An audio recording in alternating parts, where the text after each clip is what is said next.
Welcome to CAN, Caribbean Affiliate News. My name is Siobhan Gobin. Here are the stories that we're following today, August 10th, 2013. Bahamas opposition leader ousted from parliament by police. In Trinidad and Tobago, home invasions, police Mulinal HDC to evict illegal occupants in East Port of Spain. St. Lucia Police Commissioner barred from flying to the U.S. And 5 Puerto Rico police officers indicted on civil charge, obstruction of justice and perjury charges. Details on these headlines and more when we return.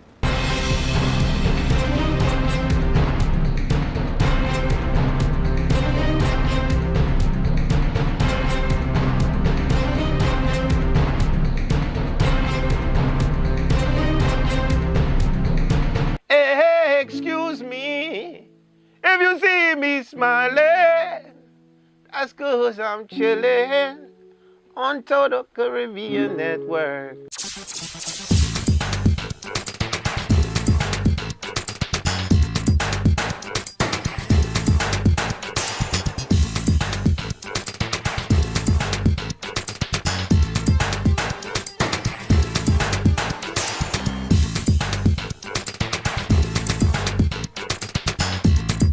This your boy Wyclef John, man, and I'm chillin', man. Total Caribbean Network. Man, I love their style. Whoa, whoa, whoa, whoa, whoa, whoa.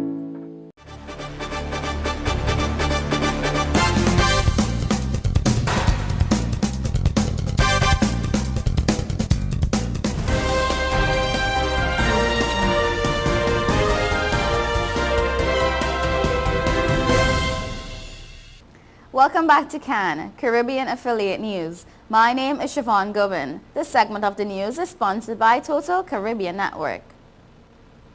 The Bahamas House of Assembly's morning session was halted when police officers, including 2 assistant commissioners, filed onto the chamber's floor to forcibly remove leader of the opposition, Dr. Hubert Minnis, from the premises after Speaker Dr. Kendall Major suspended him for 2 sittings. This came after the Killarney MP and Free National Movement leader refused to withdraw comments he made in mid-July in the House about Prime Minister Perry Christie's relationship with fashion designer Peter Nygaard, despite repeated orders from Major to do so. After he was ordered out of the House, Minnis remained defiant and stayed in his seat. The officers got into confrontations with several FNM MPs who tried to block access to Minnis. 3 uniformed officers grabbed a Montagu MP Richard Lightbourne by his arms and moved him away from where he stood in order to gain access to Minnis. A scuffle ensued as 2 officers tried to move around Lightbourne, who stood firm in order to reach Minnis. 2 other officers grabbed Central Grand Bahama MP Nico Grand as they tried to get close to Minnis too. This prompted an outcry from FNM Deputy Leader and Long Island MP Loretta Butler Turner, who told police not to touch any opposition member. At one point, Minnis dared the officers to move him. Assistant Commissioners of Police Leon Bethel and Stephen Seymour were among the group of officers who filed into the house of escort Minnis outside. 7 FNM MPs, with the exception of Central and South Abaco MP Edison Key, later left the debating chamber. However, the MPs clashed with police a second time when they tried to converge in the House minority room. Minnis held an impromptu press conference on the steps of the House, flanked by the MPs who followed him out of the House and dozens of party supporters. Minnis said the Speaker's actions were an affront to democracy. He added that he stood behind the statement he made about the Prime Minister and Nygaard last month. The Killarney MP also alleged that Dr. Arthur Porter, former chairman of the government stem cell task force, was a financial backer of the PLP. Porter is in a Panama jail fighting extradition to Canada over fraud charges connected to a $1 billion investment in Canada. Lightbourne said police treatment of the MPs was unfortunate. Major told reporters during the House lunch break that police would stop Minnis from entering the House until his suspension is up. When the House resumed, Prime Minister Perry Christie said the incident amazed him. The House resumed the morning session after the FNM MPs left. The stem cell bill was passed in the afternoon with the support of the governing side and Key. The House of Assembly will meet again on Monday. A team of high-level police officers, including Acting Commissioner of Police Stephen Williams, is expected to accompany Housing Minister Dr. Rudal Munilal and Housing Development Corporation Managing Director Jolene John today to evict people who have illegally invaded already occupied HDC units in East Port-of-Spain. Both Williams and officers attached to the Besson Street Police Station refused to comment on today's exercise. While Williams had no comment to all questions regarding the issue, officers at Besson Street said they would not comment on matters of national security. But Munilal and John yesterday confirmed the action will be enforced this morning and the accompanying police will oust the people responsible for the home invasions. The minister admitted to concerns for his personal safety but said he would beef up his own security for the exercise. Munilal described this development as unacceptable and said despite the security challenges, he was ensuring that legitimate tenants remained in the government apartments.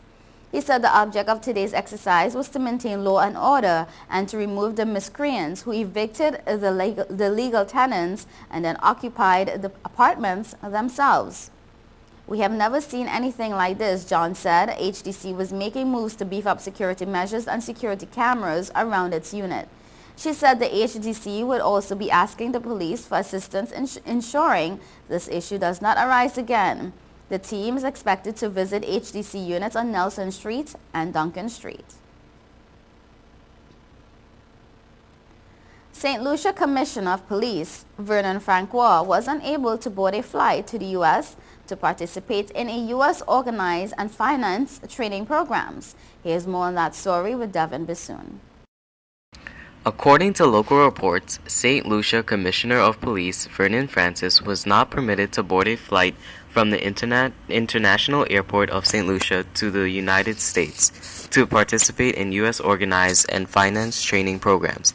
This latest incident comes on the heels of earlier reports of U.S. visa revocations of senior members of the force and a former governor minister. According to local sources, the situation has reached a point where action must be taken on matters concerning money laundering, drug trafficking, and killings. This series of events is not only embarrassing for St. Lucia and the status of the island's law and order, it is a matter that requires further explanation by Prime Minister Kenny Anthony and Senator Philip Victor, Minister for Legal Affairs, Home Affairs, and National Security, one local observer said. In a statement on Friday, the government of St. Lucia said it is aware of the concerns and anxieties expressed by the public over what is described as the decision of the United States to disallow officers of the Royal St. Lucia Police Force from participating in several training programs organized or financed by the U.S. The government acknowledged that it was in the country's vital interest to maintain close ties of cooperation with the U.S. in security matters. The issues are serious and complex, the government said, however.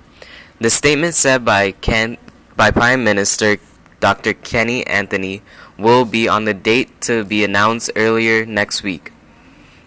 Issue a statement to explain and address the issues of concern and, in particular, the reasons for the action of the United States against officers of the Royal St. Lucia Police Force. This is Devin Bassoon reporting for Caribbean Affiliate News. There was no response to requests for comment about recent claims of drones being stationed in Curacao and Aruba that could be used to attack Venezuela and other countries in South America. The U.S. consulate in Curacao has denied the reports. And I quote, "The mission of the forward operating locations on Curacao and Aruba is to provide the U.S. and partner nations a location to fly from to identify and track drug trafficking aircraft and ocean vessels. No remotely piloted aircraft or drones, U.S. or otherwise, have been hosted at either the Curacao or Aruba FOL," the consulate told the Curacao Chronicle. Former Venezuelan Vice President Jose Vicente Rangel has warned of a possible U.S. drone attack, stating that the drones had entered Venezuelan airspace. According to Rangel, these maneuvers are part of a conspiracy to attack Venezuela and other South American countries. You're watching Caribbean Affiliate News. We will be right back.